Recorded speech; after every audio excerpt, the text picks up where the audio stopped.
elegance, it's beauty, it's lights, camera, action. Like, I just look so pretty. Like, I'm just like a beautiful cherry blossom, But let's get right into the video before I keep talking about how good I look, okay? Welcome to the Barbie Life 2.0 podcast. I'm your host, Shakira, aka Barbie 2.0. And today, child, we're going to be talking about Fenty and how they gave a dark-skinned girl with 4T hair a horrible experience at their salon. Now, this girl posted a TikTok, and I'm not going to lie, listening to her story was absolutely insane. So we're going to play her video, and then we're going to talk about it, okay? I look like someone who's just come back from the salon. Fenty hair salon? Fenty hair. This is Fenty product in my hair. That is the edge control in my hair. Let's get into it. So I booked an appointment to have a voluminous style that I chose on the website. The salon does say that it caters to all hair textures, as do the products, allegedly. So I was feeling confident. So I came in today, 10 o'clock, and I sat down in the chair. The hairstylist didn't really say hello to me. She didn't really acknowledge me. It was very, very weird. The girl at the reception did, but as soon as she handed me over to my actual black stylist, I was like, hi. She was like, hi. And I was just like, oh, just to let you know, my hair is natural. It was chemically treated a few months ago, like about 6 months ago, but it's grown out now. But my hair is mostly natural, and it's a pixie cut. I was basically doing the consultation for her. Like, she didn't once ask me a question about my hair. Not a single question before she wasn't interested in my hair before she actually started pulling out the product. Like, there wasn't any consultation at all. She showed me the product. She doesn't really talk me through what the product does or how the chemicals work to treat the hair or to strengthen the hair. She just gives me a very vague summary of it, and then she just starts putting in my hair. And then she started applying heat to my hair. It's like she didn't know how to blow dry natural hair. It was very bizarre. I believe that from the moment I showed up in front of her, she was just annoyed at the prospect of having to do my hair. She started to blow dry my hair, but she didn't have the correct blow drying tools. And I did mention this to her. I was like, why don't you have the proper blow drying tools for Afro kinky hair? And she was just like, oh, these are the only ones we were given. I did ask, but they didn't give them to us. I was like, okay, fine. You can definitely make it work. But she wasn't making it work. She was literally dragging the comb from the root of my hair down to the ends as she was applying the heat. And I did mention, I was just like, hey, my head is tender-headed, but also it's really supposed to be from the tip to the root. We'll come back to what she said about that later on. So she did the blow dry. It was a very, very mid blow dry. In fact, it was barely a blow dry because a lot of my roots were still in its kinkiest texture. It wasn't actually in its blown out form, which you need for it to be straightened. But also I have a red carpet tonight. So I was like, I'm definitely going to sit here and do my hair. Never going to come here ever again. So once the blow drying was done, she brought out the straighteners. The straightening was looking really good. My hair was looking really healthy. And I made sure I did a protein treatment, moisture treatment, washed my hair thoroughly the night before so that when I came in, we're good to go.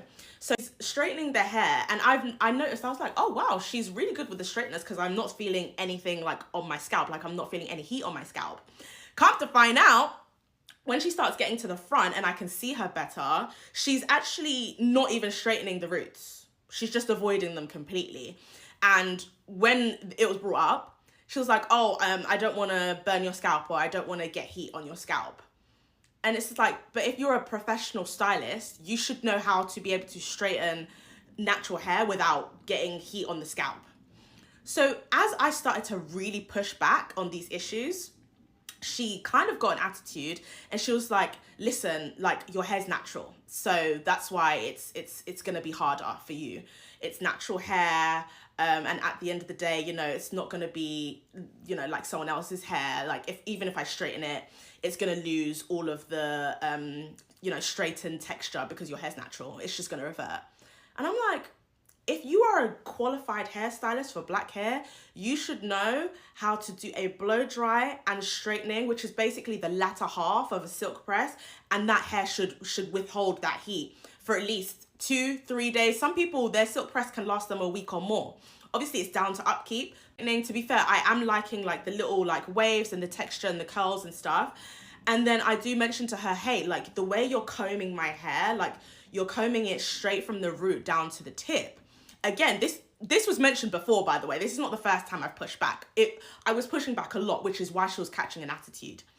And so she said, there's nothing wrong with the tips of your hair, like it's healthy. And I'm like, yeah, like even if it's healthy, you're still not supposed to be combing from. It's very much giving the aunties on, like, you know, if you go to Peckham or any of these places to do your hair and they're just combing it straight like that, because they don't care about natural hair. They don't care about the safety, protecting it. They don't care about the breakage. They don't even care that it's connected to your scalp and it could be hurting you. They just don't care. It's almost like they're angry at the natural hair. I was like, no, you're supposed to do it like gradually building up from here, and then getting to the actual root and at the scalp area. And she was just like, look, it's going to hurt. It's going to hurt when we're doing your hair because your hair's natural. If your hair was relaxed like mine, it wouldn't be that bad. Child, that was a lot. Okay. Now, while Fenty is extremely wrong for having workers like this in their salon, it is not just a Fenty issue. This is an issue amongst a lot of hairstylists. Like I would say amongst 99% of hairstylists out there. And as a dark-skinned girl with 4C hair, I totally relate to her experience. It's the reason that I do my own hair now. I don't go to hairstylists unless I'm getting my braids done. Like, I'm sorry, but a lot of these hairstylists will swear they're qualified and they went to school for hair cosmetology. But then when it comes to 4C hair, they're completely clueless on how to handle our hair. Like, I have noticed this everywhere, especially in the modeling industry. Like, do you know how many times models have to sit there and do their own hair because the hairstylist that was hired doesn't know how to handle their hair? And it's like, I don't understand what is going on in these hair schools that y'all go to. Like, so do they only teach you how to do hair on the common white woman or the common mixed girl? Like, do they just exclude 4C hair from the curriculum? Like, I'm so confused. As a girl with 4C hair, it's so frustrating because you don't get the same service that other girls get. Other girls don't have to walk into hair salons wondering if the hairstylist is going to know how to do their hair. Us, on the other hand, a lot of the times we have to walk into a hair salon and we get scared that we might be wasting our money on a person that doesn't even know how to handle our hair. A lot of times we have to sit in the chair and actually teach the hairstylist how to do our own hair. And it's so frustrating because you just want to sit, like, the point of hiring a hairstylist to do your hair is so you could just sit down, relax, get your hair done, have it nice, beautiful, and sleek, and then you just leave. You don't have to go under any stress of doing your own hair because 4C hair is stressful as it is. And a lot of us just want to sit down in a chair and have somebody else handle that stress for us. And then we could just leave. That's the service that we're paying for. But a lot of us just get more stressed out because not only are we wasting our money on a hairstylist that doesn't know how to do our hair, but we also have to face terrible customer service because a lot of the time when you start to peep that a hairstylist doesn't know how to do your hair, they catch an attitude with you. Like, I've had, like, the thing she's talking about in this video where, like, the hairstylist was getting an attitude with her. I've had that many times where they get frustrated because they know deep down they don't know how to do your hair.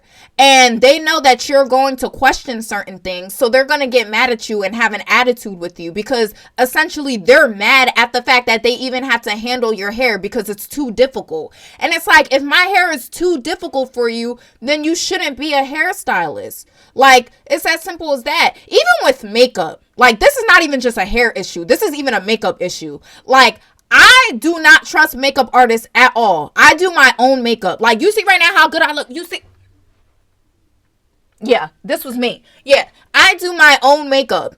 I do not rely on makeup artists at all because the experience I'm going to get as a dark-skinned girl is not the same experience that a white girl is gonna get or a light-skinned girl is gonna get. Oftentimes, when I book a makeup artist, I have to teach them how to do makeup on my face. And it's to the point where I'm just like, I gave up. And I'm like, you know what? I'm not about to pay a makeup artist who's gonna use bright ass colors on me and she's not gonna blend well. And then I'm gonna come out looking ashy. And I don't understand why women with 4C hair or why dark-skinned girls get excluded from the cosmetology industry. Because it's just like, it's not like we're an uncommon group of people or we're a small group of people. And like, no, there are a lot of dark-skinned women in America. And there are a lot of women with 4C hair in America. Like, not just dark-skinned women. There are light-skinned women who have 4C hair. So I'm just like, bro, like, it's not like we're a small group of people to the point where you guys are just going to exclude us. There are a lot of us out there. So why can't y'all just learn how to do our hair? Like, if we're capable of learning how to do our hair, so can you, especially when you want to sit here and call yourself a professional stylist. Like, it's as simple as that. And when it comes to Fenty, I really am disappointed because the thing is, Fenty prides themselves in inclusion. Okay, you remember when they first came out with their makeup line and everybody was so hyped because they were including darker shades and everybody was so happy about the inclusion. And it's like, how can you pride yourself in inclusion yet you're hiring hairstylists that don't know how to do 4C hair? But Rihanna has shown many times in the past that she truly doesn't care about dark-skinned women. Okay, this girl has dated many colorists in her past, such as Chris Brown, and she's now dating A$AP Rocky, who is also colorist, and he's invalidated dark-skinned women who spoke up about colorism. And she's also done many weird things as well. If y'all want me to do a video on that, I definitely will, but Rihanna is not innocent, and y'all make a lot of excuses for her. And her actions in her real life have always shown that she doesn't really care about dark-skinned women, okay? And she just panders to us for her businesses so that she can get our coins. Okay, because at the end of the day, it's no reason for you to be dating A$AP Rocky after he invalidated dark-skinned women's experience with colorism, yet you care about dark-skinned women. No, like, at the end of the day, I feel like she just be pandering to dark-skinned women so she could get our coins, but in real life, she don't really care about us for real. That's just me. And I'm sorry. It's just like, girl, you pride yourself in inclusion, yet you're hiring hairstylists who are treating dark-skinned women horribly and who don't even know how to do 4C hair. Like, before you graduate from hair cosmetology school, you should be able to do hair on all types of hair. That should be the test. It should be, okay, do you know how to style white people's hair? Do you know how to style mixed people's hair? And do you know how to style women with 4C hair? If you don't know how to do all those, then you can't graduate. That should be the requirement.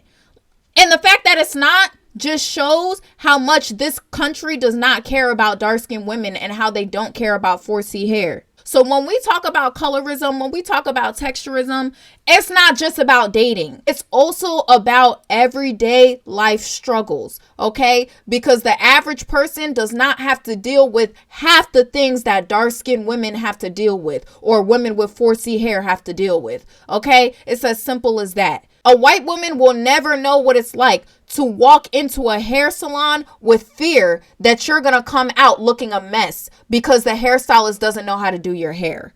A white woman will never know what it's like to go to a makeup artist and feel like they did your makeup so horribly or they put the wrong colors on you. It's as simple as that. Other groups of women will never experience that. And the fact that dark-skinned women have to go through that, it's sickening. And we need to do something about it. And we need to start having these conversations. And we need to start holding these cosmetologists accountable. Because, I'm sorry, we should be revoking licenses at this point. It's as simple as that. Because let that have been a white girl. Let that have been a mixed girl. Oh, all hell would have broke loose. You know, Fenty would have been shut down. But because it's a dark-skinned girl with 4C hair, people are going to overlook it. Because they're just going to be like, oh, man, nobody cares. And it's like, no, we shouldn't have to go through that. Simple as that.